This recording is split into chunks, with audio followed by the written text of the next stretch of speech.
Tidak mungkin Bung Karno bisa merdekakan ini negara kalau tidak ada forum dialognya.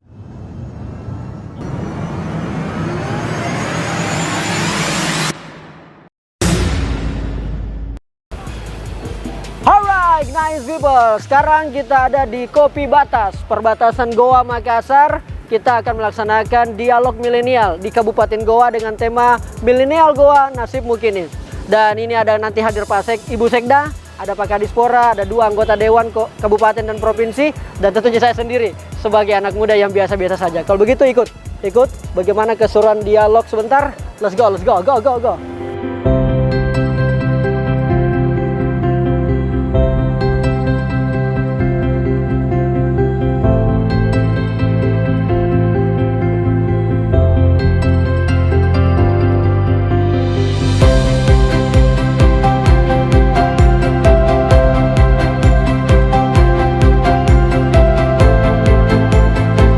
Kalau kita ingin melihat perkembangan suatu daerah atau suatu negara, maka lihatlah pemudanya saat ini.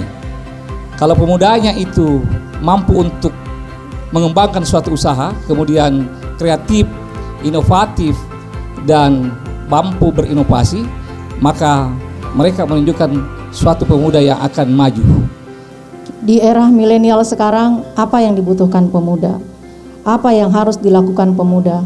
Dan solusi apa yang harus digunakan? Bagaimana pemuda itu bisa memberikan sesuatu yang sangat baik bagi pemerintah kabupaten tanpa kita harus berharap banyak sama pemerintah kabupaten. Minimal kita memberikan contoh yang terbaik kepada pemerintah kabupaten bahwa inilah pemuda yang sebenarnya yang kami harapkan. Banyak kita tadi dengarkan, kalau kita berbicara pemuda, kemudian ada yang mengatakan tidak diperhatikan oleh siapa yang tidak perhatikan. Saya kok dalit naikin karena tutua iya. Jangan menghadap ke atas, tapi selalu menghadap ke bawah. Syukurlah saya tidak seperti yang tadi disebutkan ada di luar, butuh perhatian. Sebagai seorang milenial, sebagai kelompok milenial di Kabupaten Goa, manfaat apa yang telah kita perbuat untuk Kabupaten Goa? Apakah yang kita perbuat itu memang bermanfaat untuk orang banyak atau nafsu saja orang banyak? Itu artinya sebagai anak muda Kabupaten Goa sebenarnya sudah sangat penting kita melakukan hal-hal yang memang bermanfaat untuk orang banyak.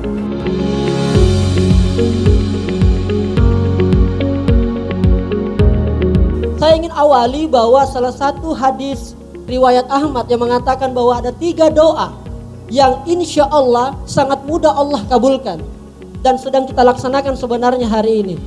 Yang pertama adalah doa orang yang dizolimi. Doa orang yang dizolimi itu hampir tidak ada pembatas antara doanya dengan Allah. Bergetar arsy-Nya Allah kalau dia berdoa. Kira-kira seperti itu. Yang kedua adalah orang yang berpuasa di bulan Ramadan. Setelah imsak, setelah sahur sampai dengan berbuka puasa, ketika dia berdoa melaksanakan puasanya dengan baik, insya Allah doa-doanya akan dikabulkan. Nah, ini yang ketiga yang menarik. Yang dikabulkan doanya adalah pemimpin yang adil. Dan kita doakan tokoh-tokoh kita di sini 4 orang insya Allah menjadi pemimpin yang adil, dan mudah-mudahan doa-doanya untuk mengembangkan anak muda di Kabupaten Goa bisa kemudian dijawab oleh Allah Subhanahu wa taala. Amin. Sekarang saya mau tanya deh, teman-teman milenial, anak-anak muda mahasiswa yang hadir, tabe, apa persepsi kita terhadap pemerintah? Kalau kita riset dan beberapa kabupaten saya keliling, rata-rata selalu saja itu persepsinya kebanyakan negatifnya. Pemerintah tidak perhatian lah, pemerintah tidak memberikan ruang lah, pemerintah tidak memberikan apresiasi lah, dan segala macam. Itu persepsinya anak muda ke pemerintah. Nah sekarang kita tanya pemerintah, apakah sebenarnya persepsi kita ini para pemerintah atau pengambil kebijakan kepada kami anak muda di Kabupaten Goa? Kayaknya itu yang belum connect. Semoga pertemuan ini bisa kita konekkan. Persepsinya harus sama dulu, frekuensinya. Kalau selama ini kita katakan bahwa pemerintah selama ini kurang memberikan perhatian kepada kita sehingga kemudian kita tidak berkembang. Nah sekarang apakah pemerintah juga merasa demikian? Kalau tidak berarti ada yang salah. Kan begitu, kalau pemerintah kita tanya, oh, kita sudah melakukan ini, kita sudah melakukan ini, sudah melakukan ini. Anak muda ditanya, kita belum merasakan ini, kurang belum ini, dan sebagainya. Nah ini yang saya kira perlu kita lihat kondisinya. Ada satu poin yang saya sampaikan kepada Ibu Sekda, termasuk Pak Kadis juga, dan perlu mungkin didengarkan oleh anggota Dewan, bahwa yang sifatnya program-program, kalau di pemerintahan, usulan saya usulan saya ini dan mungkin dirasakan oleh Kabupaten Goa.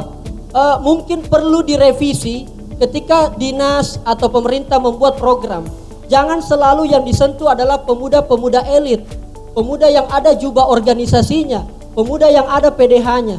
Jangan hanya itu, karena jumlahnya tidak banyak, mohon maaf. Tapi yang perlu kita sentuh adalah anak-anak muda yang kayak tadi ada di pinggir jalan main beduk, main patrol. Kenapa saya tanya teman-teman, kenapa mereka main patrol dekat lampu merah? Karena mereka butuh perhatian, mereka butuh ruang, hanya itu. Kalau semua permasalahan pemuda harus diselesaikan melalui anggaran, saya kira bukan solusi utama. Itu hanya salah satu solusi.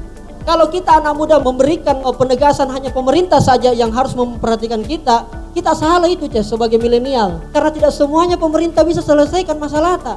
Jadi pada dasarnya yang saya mau sampaikan adalah kalau kita melihat kondisi yang ada milenial di Kabupaten Goa berdasarkan pengamatan sederhana saya, ya tentu sedang tidak baik-baik saja. Kenapa?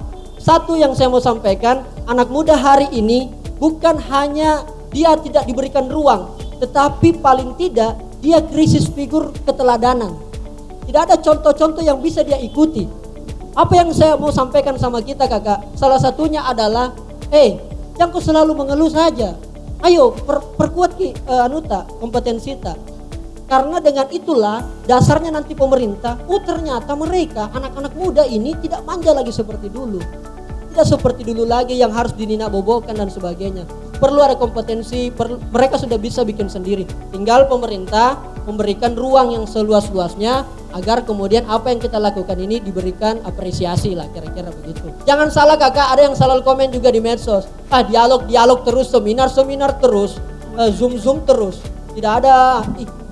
Kakak, tidak mungkin Bung Karno bisa merdekakan ini negara kalau tidak ada forum dialognya. Tidak diawali dengan diskusi-diskusi dulu.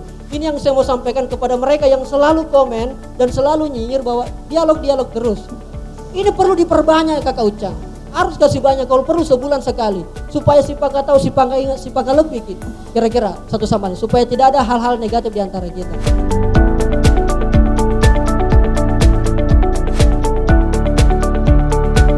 Audio